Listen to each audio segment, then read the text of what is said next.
खुलुमबाय स्टुडिअ दं आं भाग्यश्री बसुमतारी गसाइगावनि रायमनायाव गोदानै लुफुंजानाय रायमना जंगल रिट्रीटखौ दिनै बेखेवबाय। गसाइगाव महकुमानि सिङाव थानाय रायमना नेशनेल पार्कनि साखाथियाव दिनै रायमना जंगल रिट्रीट मुंनि मोनसे गोदान रिजर्ट बेखेवनाय जादों।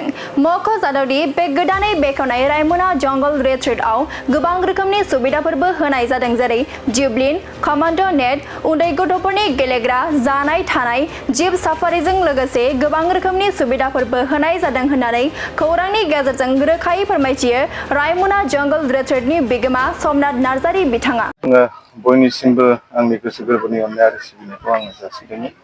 गमामायैनो दिनै आं आरो आंनि फेमिलि आरो बे ओनसोलनि थाखाय आङो सानो बे जोबोद गोजोनथाव खौरां बा जोंनि थाखाय जोबोद मोनसे मोजां दिन होननानै आं सानो। मानो होनोबा आंनि जे सिमां जोंनि न'खरनि जे सिमां जे बे रायमना नेसनेल पार्कनि साखाथियाव मोनसे बेबादि रिट्रिट सेन्टार बा रिजर्ट खुलिनायनि आंहा मोनसे मिजिं दङमोन।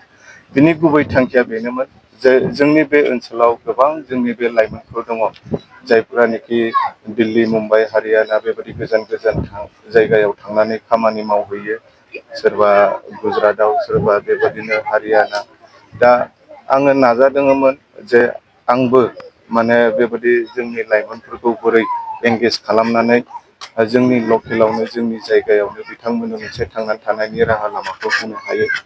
दिनै आङो बे रिट्रिट सेन्टारखौ खुलिनाय लगे लगे बेवहाय गोबां आदिबासिनिफ्राय दङ सासे नेपालि कमिउनिटि जोंनि जिहेथु बेवहाय गुबुन गुबुन कमिउनिटि दङ। नेपालि कमिउनिटिनिफ्रायबो दङ आरो बर'फोर गोबां दङ बेवहाय खामानि मावगोन। बेबायदि मिक्स कमिउनिटि बा जोंनि बे रायमना ओनसोलनि आरो गुबुन ओनसोलनिबो खमसे खम बेयाव 15-20 जन लाइमोनफ्रा बेयाव एंगेज जागोन। स' आङो सानो जे बिथांमोनखौ बेवहाय मोजाङैनो जुदि खामानि मावनो सुबिदा होयोबा बिथांमोनाबो गावसोरनि मावनायनि गेजेरजों गावनि न'खरखौ फोथांनो हागोन।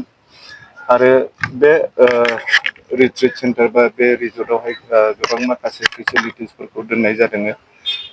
एक नाम्बार जे बेवहाय जिपसि साफारि खालामनो हागोन जाय बिथांमोना बेयाव फैगोन। बेवहाय थानायनि सुबिदा दङ।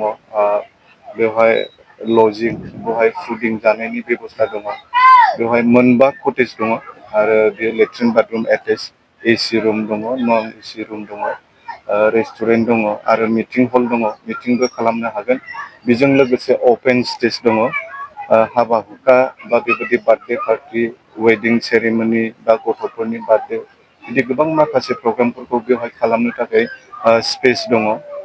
आरो बिनि आन्दोआवनो गोबां बेबायदि जायहा आंखौ थुलुंगा होदों, जायहा आंखौ सापर्ट खालामदों। दिनैनि दिनाव आङो बिथांमोनखौ गोसो गोरबोनिफ्राय रोजा रोजा साबायखर बावो।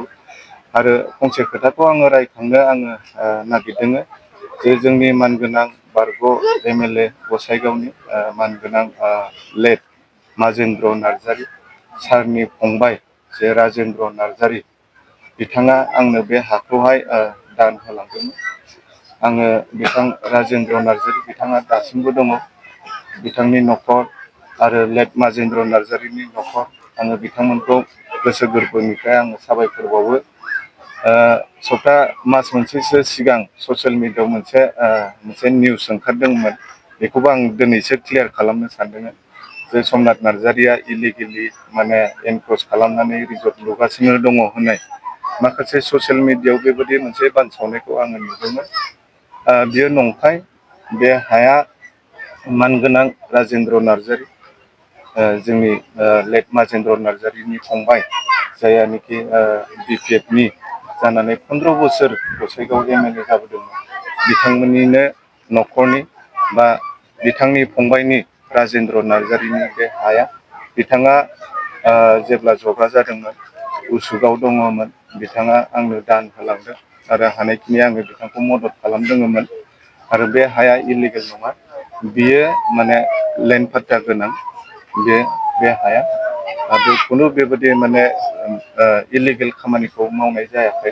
दा आङो मिजिंथिदों जे रायजो राजा बिथांमोनाबो जोंनि जे कनसेप्ट, जोङो जे थांखिखौ लानानै बे रिजर्टखौ खुलिनाय जादोंमोन, फैबाय थानाय समाव जाय बिथांमोना बेबायदि नेचार लाभार, बेबायदि माने फ्रेश एयारनि थाखाय बा बेयाव रिलेक्स खालामफैनो हागोन आङो खावलायो। आरो बेवहाय कमप्लिटलि माने सेफ एन्ड सिकिउर जायगा बेयाव खुनु उसुबिदा गैया बेवहाय थानाय जानाय गासिबो बेबस्था दङ कमिउनिकेसननि बेबस्था दङ स' मिजिंथिदों जे फैबाय थानाय समाव आङो नोंथांमोननि मदद आरो हेफाजाबनि गेजेरजों बे रिट्रिट सेन्टार बा रिजर्टखौ आं मोजाङैनो मोजां सामलायलांनो हागोन होननानै लकेसनखौ खोन्थाबा लकेसना बेनो जोंना रायमना नेसनेल पार्कनि जे मेन गेट दङ बिनि एसे फैनानै एसएसबि केम्प जोंना दङ एसएसबि केम्पनिफ्राय राइट साइडजों सानजा फागजों एसे 0.5 किल'मिटारसो फैयोबा नोंथांमोना नुगोन बेवहाय मोनबा कटेज आरो बेबायदिनो रेस्टुरेन्ट दङ बेबायदि अपेन स्पेस दङ दा बेखौ लामानिफ्रायनो नुहुरखागोन आरो अनलाइन बुकिं बेखौ आस्थिनो गासिबो सुबिदा थाजोबगोन अनलाइन बुकिं खालामनाय गासिबो सुबिदा थाजोबगोन